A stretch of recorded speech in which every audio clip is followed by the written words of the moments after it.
What do you think of when you hear the word dominance? A couple things come to my mind.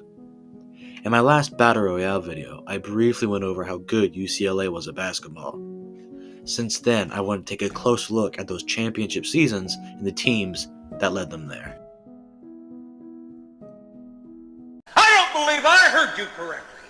First, let's start at the head of it all, the legendary coach that is John Wooden. Coming into his 16th season of coaching and his 5th at UCLA. Starting out, John and the Bruins were mediocre and decent at best. John started coaching at UCLA in 1948. From 48 to 63, John went 285 and 125. Postseason-wise, the furthest John got was the third round, until 1963, where John led an undefeated Bruins team to their first national championship. John would lead UCLA to 10 of their 11 national championships, the longest streak being 7 in a row. John would ultimately go 620 and 147 as the Bruins head coach. John would retire after the 1975 season, which he would later get inducted into the College Basketball Hall of Fame in 2006. Then, in 2009, he was named the Sporting News greatest coach of all time. Unfortunately, John would pass away on June 4th, 2010, at the age of 99. In 2012, a sculpture in John's honor was put up at the newly renovated Pauley Pavilion. Before I move on to the team, if I don't want this video to be 100 years long, I'm going to mainly focus on the starting 5, then get to the rest of the team. With that, let's get to the team. I'll start with a player that many people might not know nor have heard of. I'm talking about Gail Goodrich. Coming into his junior year, he was the team's main scorer, where he averaged 21.5 points a game on almost 50% from the field. He started all 30 games. Next, we have Walt Hazzard. Walt was a senior coming into the 63-64 season and was the backcourt partner to Gail Goodrich. Walt averaged 18.6 a game off of 45% shooting. He was selected as the championship game's MVP. He was also featured on the cover of Sports Illustrated. He was an All-American and named Player of the Year by the USBWA. He would be selected for the Olympic team as well as be a pre-draft territorial pick for the Los Angeles Lakers. Jack Hirsch was a returning player coming into his senior year, averaging about 14 points even off of 53% from the field. Recognizing his defensive skills wouldn't put Hirsch against their opponent's best players, serving as co-captain alongside Walt Hazzard. Keith Erickson was a returning junior who averaged 10.7 points a game off of 40% from the field. He was also on a scholarship for baseball, and John Wooden once said that he was the best athlete that he had ever coached. Fred Slaughter was a returning senior that averaged 7.9 points per game off of 47% from the field. Other than the fact that he helped Wooden win the chip, he is one of the first African-American sports agents and was inducted into the UCLA Hall of Fame in 2004. The guys coming off the bench weren't too bad either, being great rotational players like Kenny Washington, not to be confused with Kenny Washington, the baseball and football player that played with Jackie Robinson and also attended UCLA, and yes, I checked, not the same person. This team was very deep depth-wise. Everyone got pretty good solid minutes. That is, except for these two. For some reason, these two only played a single game of the season.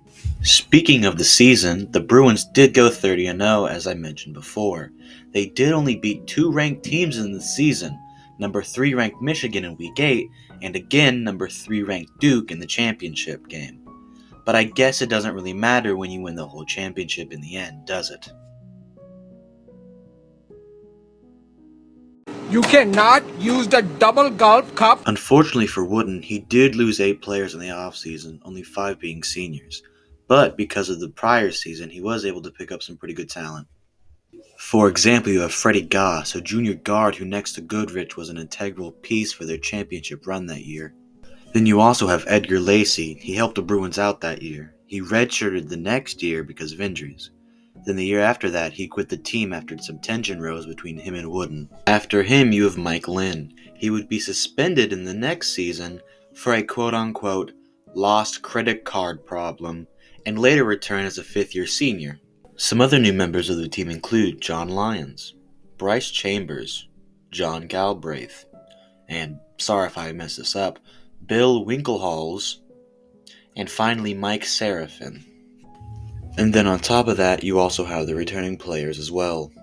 Unlike last season, the Bruins actually got beat twice.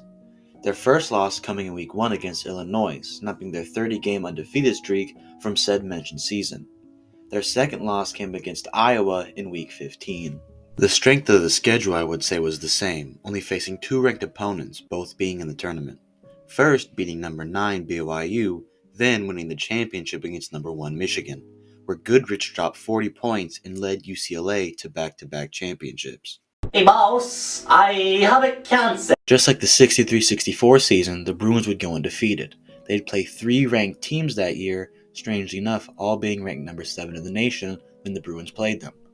First being Duke in Week 2, then Duke again in Week 3. Then finally facing Houston in the semifinals of the tournament. And if you think the back-to-back Duke games were weird, they would do the same thing with Oregon and Oregon State in Weeks 18 through 21. But at least the Oregon and Oregon State games were conference games, where it would make a little bit more sense than the Duke games, which were just regular season games. The group of players Wooden had for the 67 season were special. How are they special? Well, for starters, there were no seniors on the team. In fact, out of the starting 5, 1 player was a junior and the rest were sophomore. Even with this fact, they still managed to go undefeated. Let's start with more of the bench/role players, like Kent Taylor, Dick Lynn, Joe Chrisman, Neville Sanner, Gene Sutherland, and Don Saffer. Then you have the 6th men and the supporting starter in Jim Nielsen, Bill Sweek, and Kenny Heights. After those guys, I like to call the playmakers. There you have Len Shackelford, Mike Warren, and Lucius Allen. And in the league all alone, you have the main scorer in Lou Alcindor, or as you might know him, Kareem Abdul-Jabbar, who scored 56 points his first game on varsity, and later on 61 against Washington State. He also set an NCAA record by making 67% of his field goal attempts. He also just so happens to be the best UCLA basketball player ever.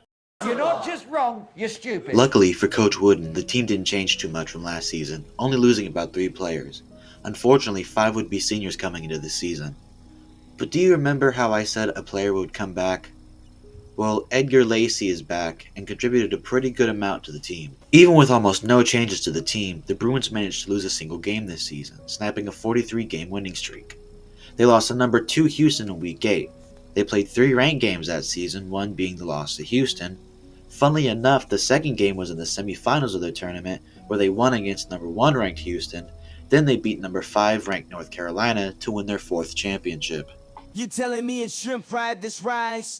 Unlike the season prior, where the team didn't change much, there would only be 6 familiar faces out of the 15 team members, and even worse for Wooden, all those players were seniors. But like the season before, their depth was almost unmatched. For the guys coming in, you have more of the deeper bench guys. Then you get to the role players. Then, in my opinion, you have the 3 outstanding contributors in Curtis Rowe, John Valley, and Sidney Wicks. Opposite from their roster, their record would be the exact same, only losing 1 game, that being the last game of the season against USC. They played 7 ranked teams that year, beating number 10 Purdue, number 13 Ohio State, and number 5 Notre Dame in their first 3 games. They'd play the rest of the ranked teams in the tournament, first beating number 12 New Mexico State, then number 3 Santa Clara, and then in the semifinals they would beat 11 Drake. Then they'd finish how they started the season by beating number 6 Purdue in the finals to win their 5th championship.